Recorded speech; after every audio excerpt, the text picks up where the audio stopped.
Well, every day more and more testing sites are becoming available for people across Central Florida. At the Orange County Convention Center, testing criteria has been expanded. News 6 investigator Lewis Bolden joins us live tonight. And Lewis, more tests are also available there. That's right, Ginger. Their goal is 400 tests per day, and that's an increase since the state took over this site.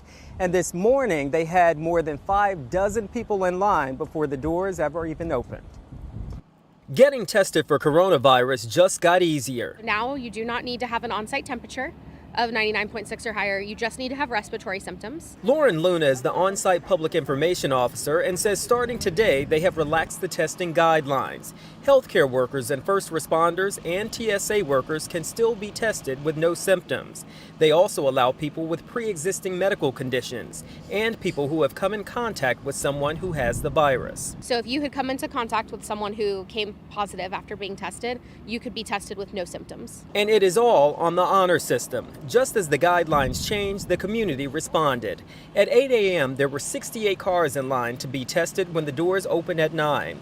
The site has supplies to give 400 tests per day, and by 1 p.m., they had already used more than half the day's supply. In the past few days, we haven't even been hitting our 350 that we were allowed to do. So with it being 250 at 1 o'clock, that's promising going into the rest of the day.